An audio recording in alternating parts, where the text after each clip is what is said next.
Allez, 30 ans.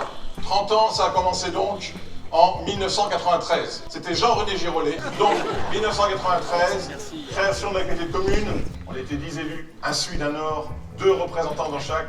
Léon Gendre, Paul Neveur, ça a envoyé. Mais on a évolué, puis Jean Lemao, puis Léon Gendre. Et puis aujourd'hui, bien sûr, à partir de 2008, ça a été mon tour. Ce qu'il faut comprendre dans l'île de Ré, si vous voulez, c'est que pour les communautés de communes qui sont créées, vous pouvez tout faire.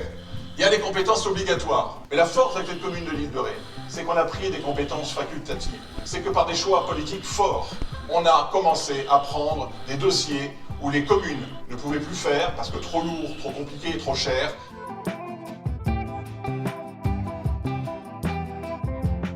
Quel est l'avenir pour aujourd'hui?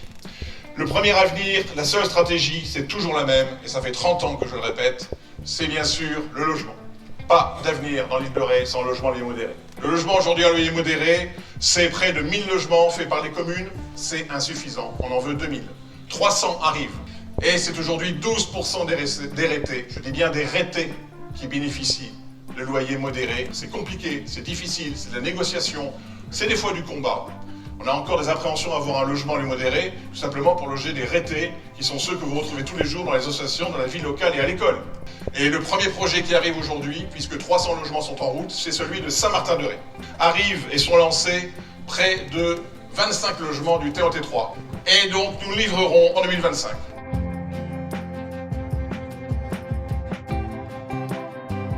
Mais pendant que nous travaillons, pendant que nous mettons des finances, pendant que nous faisons des choix politiques, pendant que les maires se battent, il y a un problème de déséquilibre.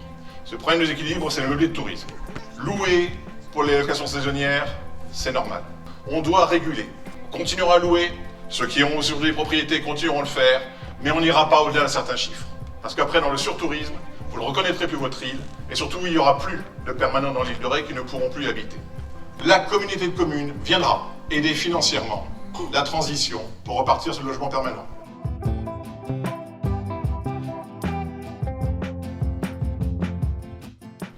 Écoles, dans chaque village, un collège et des crèches. Ça change aussi la vie. Ça, pour les crèches, c'est les communautés de communes, c'est un projet qui est revenu depuis maintenant plusieurs années.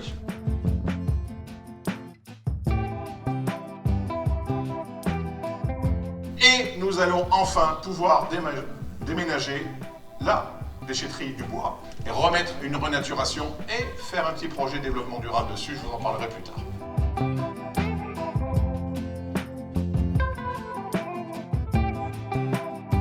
Mais il manquait quelque chose dans l'équipe du territoire. Il manquait cette mutualisation sociale, celle de mettre tous nos acteurs ensemble. C'est pour ça, pour le terrain qu'on a acheté au bois il y a quelques années, le choix a été aujourd'hui de mettre sur ce terrain tous nos acteurs sociaux. On y rajoutera un pôle culturel, ou du moins des salles mutualisées qui servent à la musique, au théâtre, à toutes nos activités, et qui permettent enfin d'avoir, je dirais, une activité qui soit pleine et entière, et aussi intergénérationnelle.